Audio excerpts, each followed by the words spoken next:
My faith survived the experiences in my OP, but it did not survive several years of graduate study in archaeology. Just too many contradictions between known archaeological facts and the Bible. I began studying archaeology because I wanted to use it to defend my Christian beliefs, become a professional apologist, defender of the faith, etc. But the opposite happened. Studying the facts made my beliefs die a well-deserved and long overdue death. I'm an agnostic now, much happier, and frankly, hanging out with kinder, more honest people than most, not all, of the Christians I used to hang out with. Reader comment, wait. He didn't perved with young girls, but all people care about is some affair, and he's not in jail. BTF original poster. He didn't actually perved them, at least we didn't have any evidence of it at the time. According to my OP, he would flirt with and even make suggestive comments to all of the girls in the youth group, even those in junior high. He was 40+ years old and had a wife and 3 children of his own. And then there was the touching. Never anything obvious or illegal. But he loved to put his hands all over the young ladies whenever their parents weren't around. Reader comment. This post really angered me. Baptist churches can be incredibly toxic and hypocritical. When I was a kid, I attended a Baptist church, and one of my mom's closest friends was a big leader there. She was incredibly kind and loved by everyone for many years. Then they brought in a new, younger person, like a pastor or deacon, who spoke during the service. Whatever he's called. Strangely, this guy didn't like her. My parents thought it was because she was a woman, had more experience and more authority. Before long, people turned against her, and she either left or was kicked out. It was terrible and so unfair because she was wonderful. After that, my family stopped going to that church. It just wasn't the same, and it felt like the church and all the people there were tainted afterward. It was tough because I used to really enjoy and like that church. Even though we still passed by it every day driving to school, it made me feel angry and sad.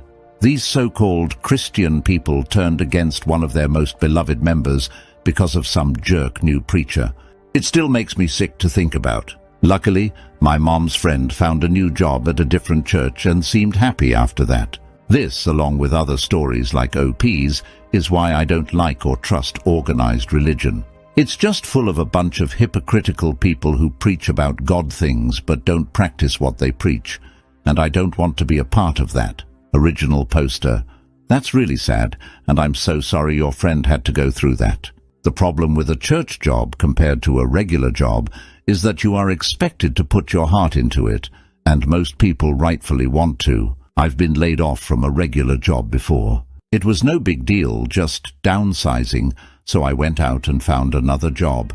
Same goes for office politics. Unpleasant, but just business. But if you work for a church, sometimes you find yourself putting your heart into it for heartless people who use your own compassion to hurt you.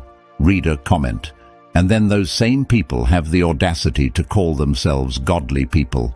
Hypocrites. Original poster. In a way they are, though not in the way they intend. Belief in a cruel God makes a cruel man. Robert Ingersoll. They're just acting like the Bible God. Reader comment. Ah, there's that turn the other cheek you hear so much about from the Bible in action. Original poster. For 20 years, I turned the other cheek in that church, and you see what it got me. Sometimes you have to stand up for what's right. Reader comment. The perfect ending to a most satisfying revenge on a creep who richly deserved it. Glad you landed in archaeology. That was one of my possible career ambitions when I was a kid. Ended up a computer scientist instead. Not a bad gig. Original poster. Computers provide a lot more stability and flexibility.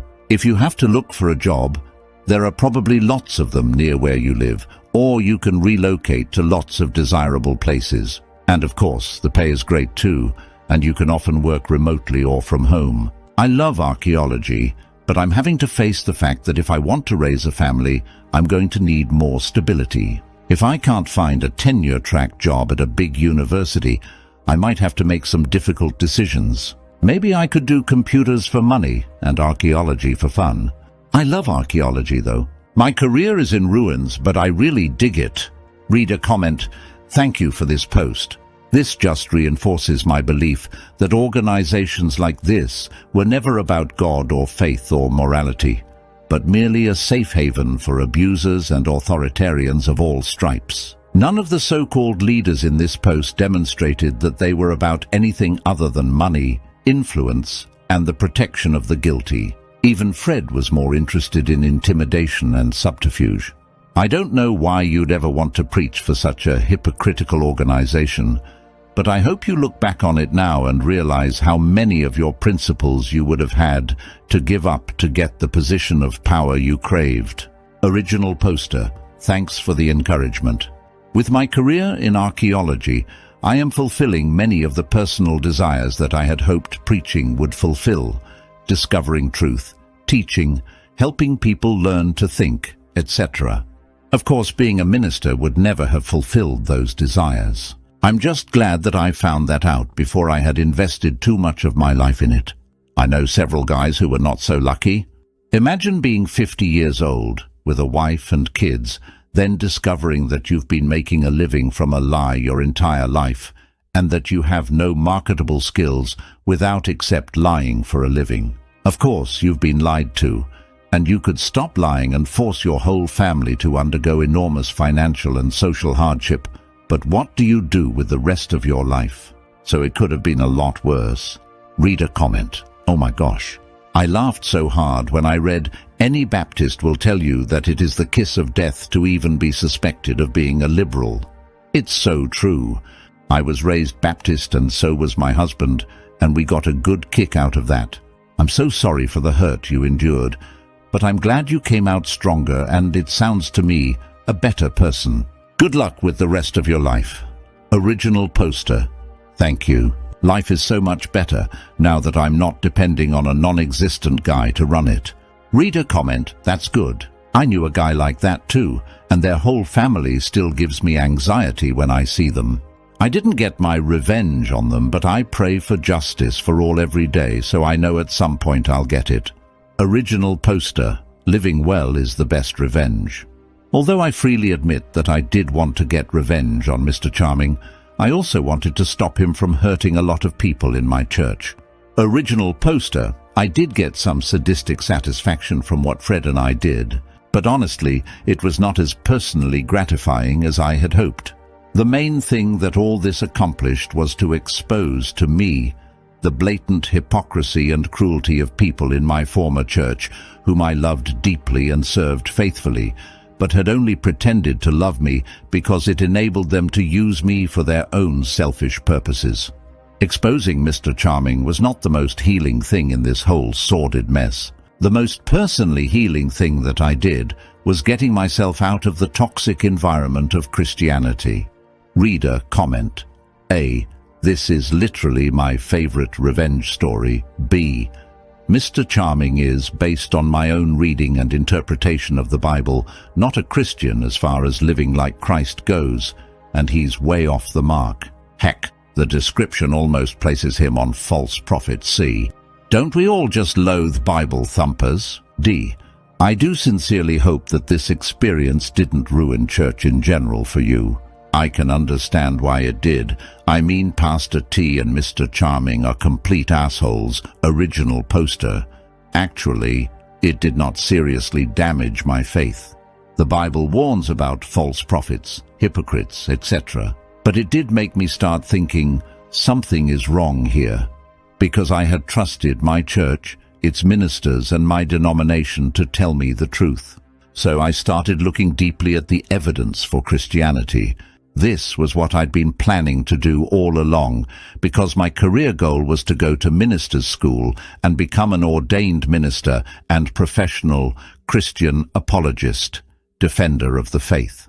This deep examination of the historical, archaeological, and scientific evidence, combined with an honest reading of all the self-contradictions in the Bible, which was most damaging of all, forced me to conclude that all of Christianity's claims are demonstrably false. It's not a close call, it's very clearly bogus. It's actually worse than that. Church and denominational leaders are deliberately lying, and they know it. But hey, it's a great way to make a fast buck. I am now a very happy agnostic. Reader comment, great revenge. Though I wonder what happened to Fred and his wife. Did they stay together? Original poster. Fred and his wife had a very complicated situation. There was a lot of pain on both sides because his wife had committed adultery repeatedly for a long time. Plus, Fred's wife had led him to believe that Mr. Charming had left the state when, in fact, he was less than an hour's drive away, leading Fred to doubt his wife's promises that she had stopped seeing him. On the other side, there was Fred sending embarrassing photos and videos to so many people, an obvious act of vindictiveness. Fred truly loved his wife, however, and blamed Mr. Charming much more than her for her infidelities. Also, they had children to think about. They decided to continue marriage counseling. Fred also helped her go back to school and get a master's degree in education, which enabled her to teach and did a lot to rebuild her self-esteem. With all that revenge porn floating around, they figured that she probably should not risk teaching at an elementary or high school, so she teaches at a nearby state community college, whose administration knows about it and doesn't care. I talked with Fred a few weeks ago before I posted our story on Reddit to be sure that he was okay with what I said in my post. At that time they were still married, and Fred said they were both happy. Reader comment, man, I'm surprised Fred still trusts his wife after that. I don't think it's the cheating itself that hurts, but the constant stream of lies. Can't really blame Fred for being vindictive, though. Original poster. It took a long time to rebuild that trust. Forgiveness is given, trust is earned, and once trust has been broken, it is very difficult to build it back again. But you're right, Fred has to be the most loving, forgiving guy in the world. I'd have kicked her out, gotten full custody of my children, and done everything in my power to keep me and my kids away from her. I think that the key is that Fred blamed Mr. Charming. There's a lot of other stuff that Fred and I found out about Mr. Charming that I didn't put in my OP because it was already too long. Mr. Charming did have quite a history. The truly disturbing part is that the denomination knew about most of it. They just kept shuffling him from church to church, putting children and even adult ladies at risk, and they didn't care. He was very good at raising money, and that was all that mattered. Reader comment. There are actually techniques online on how to get married women to sleep with you. It's a series of manipulation techniques, pretty much. It's really messed up, but if you read it, you can see how and why it works. Obviously, not all women fall for this, but the ones that do are usually going through a rough patch where communication isn't the best. While I think cheating can be potentially forgiven, I don't think most men can get over seeing their wife get plowed by another man while married to him. That shit's fucked up, man. And yeah, the church tends to go with the forgiveness route. I grew up in a church myself. The head pastor, who I've known since I was a little boy, ended up sleeping with a girl my age, who was around 17 at that time. Most people just forgave him after a few months. Even the girl's father did. The guy even attended her engagement party. Moreover, he still receives promotions and is now one of the leaders in one of the biggest Bible colleges in the area. Original poster. In my experience, Christian groups' forgiveness is very selective. In the example in my post, I wasn't forgiven. I was kicked out of a church I loved for fake reasons I still don't understand. But the minister of Fred's church openly lied on a very positive letter of recommendation that he gave Mr. Charming when my former church was considering hiring him. Fred had informed him about Mr. Charming's adulteries shortly after the meeting between Fred and Mr. Charming, as described in my OP. The pastor of Fred's church was willing to let a known adulterer have unsupervised access to all of the young people in my former church's youth group. Yet he is still the pastor of Fred's former church. Fred and his wife left, by the way, and are attending a more liberal Methodist church. Reader comment, my friend, this is worthy of a movie. Literally, this is the plot of a classic revenge movie and feels like something out of The Count of Monte Cristo. Original poster. Well, The Count of Monte Cristo made a lot of money off of everything. I, on the other hand, passed up the chance to become a minister, which means selling my soul to make a sweet income with almost no effort. All I would have had to do was lie through my teeth every Sunday morning and ruin the lives of people who loved and trusted me just to make a lot of money. Lying for a living didn't appeal to me, so I chose archaeology instead. Everything is peer-reviewed, so the incentives for a successful career are quite different from those of professional Christians. Reader comment, and churches, religions wonder why more and more young people are leaving. Most people with eyes and a nose and a brain can see that something stinks.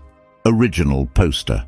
The weird part is that the church youth, high school and college, including me but also many others, had Mr. Charming figured out as soon as they saw him. It was not subtle. He had the look. Imagine the faces of Kenneth Copeland and Jim Bakker merged together with the creepiest characteristics of both. But the deacons who hired him thought he was God's gift. Reader comment. Sounds about right with the average church groups. They are super nice when you're all up in their friend circle, and toxic just short of literally the KKK to anyone that isn't. Original poster. One of the nicest things about me leaving that church, and eventually leaving Christianity altogether, was that it showed me who my true friends were. My true friends stuck by me no matter what I believed or didn't believe. The rest were never really my friends. Reader comment. It's funny how the most caring people I've met were either agnostic or not religious at all. Religion can be a powerful tool for manipulation and control, and its promoters are well aware of that. Choosing archaeology was a much better path. Original poster. That was exactly my experience. According to my Christian leaders, anyone who didn't agree with their beliefs was considered evil. However, once I left, I was pleasantly surprised to discover that there were people in the world, lots of them, who treated others with respect and compassion without any God telling them to do so. They were just good people because it was the right thing to do, even when no one was watching. It took me some time to get used to it. I kept thinking, why are they being so nice to me? What do they want? When are they going to start being mean? Because so many Christians had been nice to me just to hurt me more when they revealed their true selves. It's the Christians who were hateful and spiteful, even to people they claimed to love. Not all Christians. Some are good people, but unfortunately, too many are just terrible, even to people like me who are trying to be generous and kind to them. Belief in a cruel God makes a cruel man. Robert Ingersoll. Reader comment, carrying similar scars. Glad you got to see your rainbow in this shitstorm, OP. Original poster. Mr. Charming didn't really hurt me. I and every one of my friends in the church's college and youth groups knew he was a sociopath the moment we saw him. But it was extremely painful to be rejected by Pastor T, whom I loved and respected at least as much as my own parents, and many other people in the church whom I loved as much as my own family, especially the viciousness of the rumors, which had no basis in fact and were just pure meanness. I thought they loved me. That hurt a lot, more than words can describe. I don't know that anyone ever really gets over such a huge quantity of that kind of pain. But I have moved on to a new life, better career, archaeology instead of ministry, new theology, atheist, agnostic, and lots of better friends, academics and scientists instead of phony Christians, although I'm continuing to keep my good friendships with my real friends from my former life. You really have to be deep into Christianity, then get completely out of it, to fully understand just how damaging it is to everything that is human within you. I can now be fully human. Reader comment. Did you happen to notice a ring still on his finger? Original poster. Fred is still married. It has taken them a long time, and a lot of marriage counseling, to rebuild trust. Fred blames Mr. Charming for his wife's infidelities. Apparently, she has been faithful to Fred since then. Fred has got to be one of the kindest, most loving guys I've ever met. I'd have divorced her. I don't know if Mr. Charming is still married or not. His wife is so bitter and spiteful that I'm not sure which would be worse for him: divorce with alimony and child support, or staying married. Either way, I hope he's as thoroughly unhappy as he tried to make everyone else. My experience with Pastor T made me feel like being a minister was the last thing I wanted to do. I just didn't want to be like him, phony, vindictive, shallow, selfish, arrogant, deceitful, using people, etc. That door was closed to me anyway because Pastor T knows practically everyone who is anyone in my former denomination. He would have ruined any chance I might have had of ever getting a job as a minister. I had loved Pastor T as much as I had loved my own parents, but because of my love for him, I was blinded to seeing him for what he was until the events in my original post.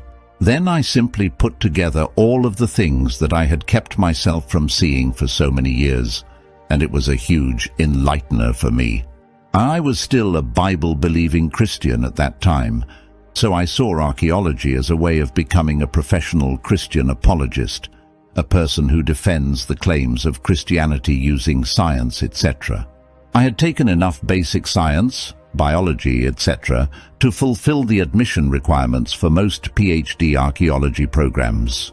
My PhD program at a state university in the Midwest did not discuss biblical archaeology, but after a year or so, I started applying my newly learned skills to investigating the archaeological basis for my beliefs by reading everything I could find about biblical archaeology. This took me a year or two because I spent enormous amounts of my free time on this investigation. My study convinced me that the only honest thing to do was to let go of my former beliefs. There was zero evidence supporting the truth of Genesis through Judges and substantial evidence against it.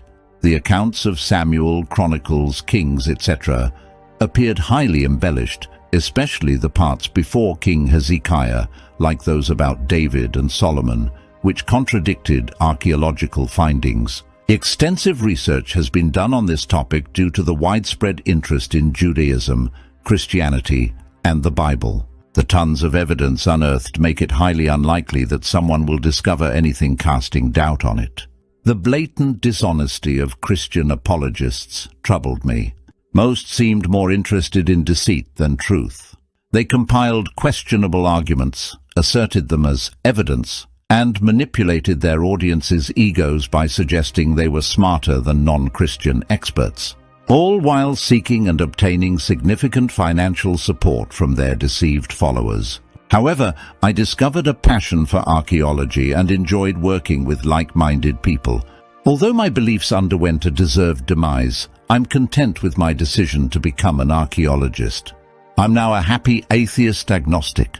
In my opinion, the Epic of Gilgamesh, EOG, is a more compelling story than Beowulf. The latter may not present the full story or the best version due to centuries of editing by a pervasively Christian culture, while EOG was preserved safely in clay tablets under mounds of dirt. Recent years have seen the Christian right in the USA using their beliefs to justify various unsavory actions. If we survive this period, I believe it will lead many from the Millennial and Generation Z cohorts to reject Christianity, particularly its dominant form in the USA, due to its blatant hypocrisy. Alternatively, if the Christian right prevails, the USA may plunge into another dark ages, possibly irrecoverable. Reader comment: It really bothers me that Fred sent out intimate videos of his wife, especially since they were getting counseling and trying to rebuild their relationship. I understand she cheated, but this seems like revenge porn. Original poster, I agree. Fred was emotionally distraught, to say the least, probably not thinking clearly. I won't judge him. If my wife had cheated like that, I don't know how I would have reacted. Was Fred so consumed by a desire for revenge that he shared embarrassing photos and videos just to get back at Mr. Charming, and maybe even her? Or did he intentionally want to make her realize the extent of the hurt and degradation, hoping to kickstart the process of rebuilding and healing their marriage? I've never asked him that. We're not close enough friends for that kind of question. But it's a valid question, I think. Reader comment: It's always heartbreaking to hear stories of how the actions of church leaders turn people away from the church when its main mission should be to reach out to people.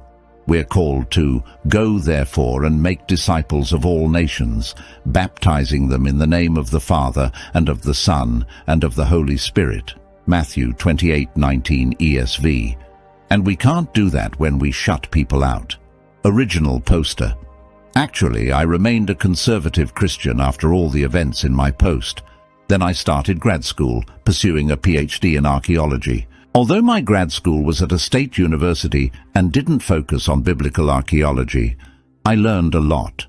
Applying those skills to the Bible's reliability made my beliefs much more liberal. I still appreciate some of Jesus' teachings like love your neighbor, but I draw the line when he suggests the earth is flat. Luke 4:5. Reader comment. Some people hope to find archaeological evidence to support their scriptures, like Book of Mormon archaeologists. I'm open-minded, liberal on some things, conservative on others. I believe in an infinitely first cause, but don't see credible evidence it writes books or creates fan clubs for itself. Original poster. Asimov's Guide to the Bible had a big impact on me. It's based mostly on the Anchor Bible, a 20-plus volume set that provides more in-depth insights. Spoiler alert. If you believe in a literal Adam, Abraham, Moses, Joshua, etc., and want to keep that belief, avoid the Anchor Bible. Reader comment. Congratulations on choosing archaeology. I'm a geologist. It's a much better path than any religious one. My girlfriend is a pastor's daughter, and from first-hand experience I've heard stories that churches are like cults, full of manipulative and judgmental people who only care about themselves. Original poster. Archaeology is a lot of fun. I get to dig in the dirt, get paid for it, and write papers about it. I present them at conferences, and my friends go, "Ooh, ah, wow." The only challenge is that the USA has few archaeological sites, but I love traveling to Europe whenever I have 3 to 6 months free. In Europe, it feels like you could dig about a foot deep almost anywhere and find something interesting. It's a slight exaggeration, but only slight. Reader comment. I haven't had that experience. I work for an environmental company that conducts archaeological surveys, and I've worked on some of those. They seem to come up pretty often. Original poster. I agree that there are some fascinating Native American sites and colonial America sites in the USA. I just prefer Roman, Celtic, etc. Reader comment. Holy smokes. I truly am at a loss for words for that whole situation. The church is meant to be a welcoming and loving home for those who are hurting, and your church showed no attributes of that. I hope all is well with you now. I am a Christian, and I still believe God loves you deeply, even though I don't know where you stand with him right now. God bless. Original poster. My faith survived the experiences in my post, but it did not survive several years of graduate study in archaeology. There were too many contradictions between known archaeological facts and the Bible. I started studying archaeology to defend my Christian beliefs and become a professional apologist, defender of the faith. But the opposite happened. Studying the facts led to my beliefs dying a well-deserved and long overdue death. I'm an agnostic now, much happier, and frankly hanging out with kinder, more honest people than most, not all, of the Christians I used to hang out with. Reader comment. I really wish you had purchased a magazine from him. Make him make change for you and possibly tip him 2 bits, just for old time's sake. Sorry, but I have an odd idea about revenge sometimes. Great story. Original poster. I have a policy that whenever I feel the uncontrollable urge to choke the living daylights out of someone, I just sit there and do nothing but stare. Honestly, I had convinced myself that the gene pool did not need that POS, and that I would be doing a public service by feeling the gratifying crunch of his throat collapsing under my grip. But the bus station was filled with witnesses who didn't know him like I did, and I was pretty sure that someone would try to stop me before asphyxiation had its desired, permanent effect. Then there was the possibility of 20 years to life, and the fact that I wasn't completely certain that I could come up with a "he needed killing" defense that would convince a jury. Nice thought, though. Rub the poser's nose in it. Hey, Mr. Charming, does this porn star look like your wife? Sweet. Reader comment. I understood everything except the bus station part. Why do people not like a bus station? Original poster. I did not intend to convey any like or dislike for the bus station, although some other commenters have. I simply described it as it was, smelly, crowded, etc. Many bus stations are located in economically depressed parts of town, frequented by panhandlers, etc. I don't pay much attention to that kind of thing, and I have many fond memories of many bus trips, vacation tours, etc. But that would explain why many people don't like bus stations. Reader comment. Don't churches check for references when hiring? Original poster. They're supposed to check references. And in the case of Mr. Charming and my former church, the pastor of Fred's church wrote a glowing letter of recommendation for Mr. Charming, which was a big factor in my former church hiring him. After all this blew up at my former church, it came out that somebody had informed Fred's pastor about Mr. Charming's adulteries shortly after Fred and his friends met with Mr. Charming, described in my OP. So the pastor of Fred's church lied through his teeth just so that he could offload his problem employee onto another church. Fred told me that there was a big stink about it at his church, but last I heard, the guy was still pastor at Fred's church. Telling the truth is not a prerequisite to being a minister. Reader comment. So were your parents nowhere involved in your travails? And why was Pastor T making common cause with Mr. Charming if Mr. Charming was after his job? Original poster. My dad works all the time and has never had time for me. Mom had a falling out with Pastor T a couple of years before, so basically she told me, I warned you about that creep. So they were physically nearby, but psychologically not really there during my whole ordeal. I still can't figure out Pastor T's reaction. I love that POS as much as my own dad. He was the reason I'd answered the call to ministry. I was as perfect a good little boy as anyone could ask for. Eagle Scout, while at the same time doing children's church, bus ministry, pre-ministry major at a denominational college, etc. Then when the wind changed, and I needed him the most, he turned against me for no reason. I've never been so badly hurt. Demanded complete devotion from me, which I gave him. He never gave a damn about me. I was disposable. Reader comment. Makes me want to become one of those good Christian folk, none of whom, including the OP, come out of this story without the smell of shit about them. Original poster. I eliminated the power of a person who was destroying people's lives simply by exposing his deeds. The truth. If there is a God, and if there is a judgment day, I am completely comfortable standing before God and explaining my behavior. You will not be so self-righteous when something similar happens to you. I think that Fred just got irrational after he found out that Mr. Charming had moved only 50 miles away. That's less than an hour's drive from his wife. There is also the question of whether Fred's wife knew where Mr. Charming was, and did not disclose that to Fred, which would raise suspicions about whether she had completely ended the relationship or was still hiding information from Fred. He didn't know where Mr. Charming was until the Sunday morning when I first met him and told him. As I stated in my OP, his hatred of Mr. Charming was still fulminating. Like Mount St. Helens a few minutes before the explosion, he presented such a face of restrained rage and vindictiveness that it scared me, and I wasn't even the one he was mad at. So maybe he just lost control of himself for a while, then calmed down later. I've never asked him. Last time I talked with Fred a few months ago, he and his wife were still together. He has forgiven her, and they had several years of counseling to rebuild trust. Forgiveness and trust are not the same thing. Forgiveness is given, trust is earned. Once trust is broken, it takes a lot of work to build it back again. They're still working on it.